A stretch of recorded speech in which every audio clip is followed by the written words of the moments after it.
I was born in Germany but lived most of my life in London, and I'm a Muslim.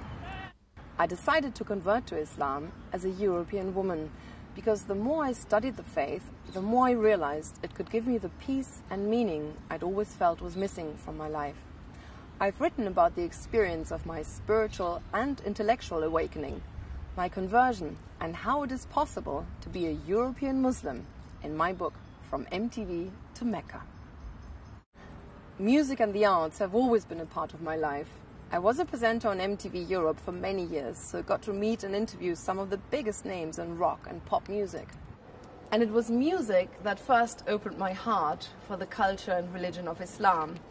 I had a fabulous job at the time, interviewing rock stars for a living and presenting so many different shows for MTV and around Europe.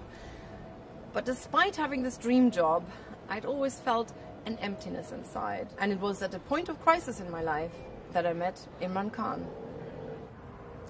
Imran had a very different perspective on life, and he played me traditional Pakistani music, Qawwali as it's known in Pakistan. It means wise utterance. The songs talk about love, which turns into higher love. I was intrigued by this very different worldview that had God at its center, and I began to read books on Islam. Imran invited me to visit his country, and we traveled all over Pakistan. It was fascinating. I loved the warmth of the people, the beauty of the symbolic Islamic architecture, the nature, the jewelry and the fabrics, and I soon developed a taste for the delicious desi food. Every day I was meeting people whose lives were dominated by the love of God. They cared very little for material things or show business. It was a stark contrast to my life at the time, and I began to question everything I knew. Where do I come from? Where am I going? What's the purpose of life? After studying for 3 years, I realized if I wanted to feel the beauty I was reading about and taste the spiritual fruits, there was only one way: get down on my prayer mat and start practicing. This is the mosque where I finally converted to Islam. It was the end of one chapter in the book of my life and the beginning of another. At first, it was fraught with many challenges. I lost all my TV jobs because of the climate of intense Islamophobia at the time. This was in 1995, so way before 9/11.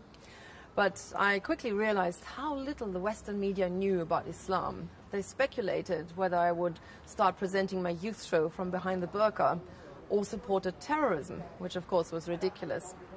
But now that I'd found it, there was nothing that could deter me from my faith. It's an inner source of serenity, tranquility, and that emptiness that I'd felt before was now filled with meaning. I went to explore different parts of the Islamic world, from Turkey to Syria and Egypt to Morocco, and I met an array of wonderful teachers and marveled at the beauty of the Islamic architecture. It was an amazing journey of discovery that culminated in the journey of a lifetime for any Muslim. The Hajj, the big pilgrimage to Mecca. Ever since, I've been trying to delve deeper into the heart of Islam and look for ways and outlets to harmonize my faith with my identity. I'm a Muslim and a European, living and working in Britain. I wrote my book as an inspiration to faith, to show that there is another dimension to life. Islam, if taken seriously, can be a positive tool of transformation for the individual and the society. And not to forget, we have far more in common between other religions than we may think.